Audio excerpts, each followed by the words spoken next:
Всем привет!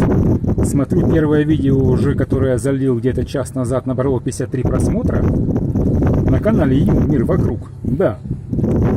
Вследствие этого я продолжаю эпопею. Это уже 3-я серия.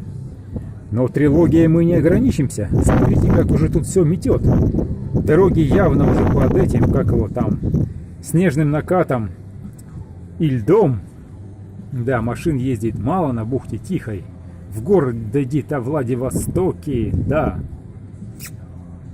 Вот людей тоже ходит мало. Да, ну накат уже на дорогах наблюдается, да. Я голый совсем стою. Совсем стою голый. Туда вот мы вам сейчас тут приблизим. Отблизим обратно. Приблизим. Отблизим. И так до бесконечности я могу делать. Да. Ладно, продолжаем за этим. Как его там? За наблюдением, да. Где-то в 8 потемнеет, наверное. Там будет видно, что дальше. Ну, зима, как бы уже зима становится быть по-настоящую 21 марта, да.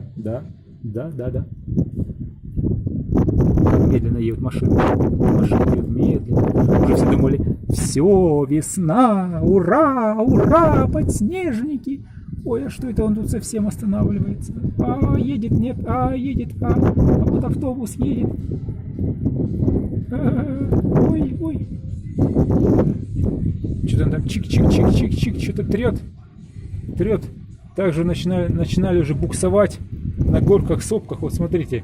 Заезжает вот здесь вот джип, да, вот. Смотрите. Выезжает. Тут же люди идут, видите, да? Это вообще непорядок. Вот это вот сделали пятачок. Вот этот вот, где палец, вот.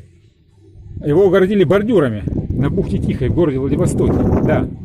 Оградили его специально бордюрами, чтобы они ставили машины. Но водителя же с пытливыми умами нашли вот здесь вот этот самый проезд, где сделали проход для пешеходов, чтобы они могли возить свои коляски. И там, соответственно, бордюры не воткнули. И они берут, заезжают через вот эту вот дырку, вот эту вот, да, вот тут, где пешеходы ходят, и опять ставят свои машины. Вот это кощунство, вот это вот на газоне ставить. И тут и грузовики, и легковые. А там вот будет трава зеленая, они тут будут все равно ставить. Это кощунство, надо принять меры. Принять надо меры. Новый мэр вступит в свои права, нужно принять меры. То надо столбы поставить, где люди вот ходят. Здесь вот через тут бегают они через пешеходный переход. Там надо в столбы вкопать, чтобы машина не могла пролезть. Заехать на газон.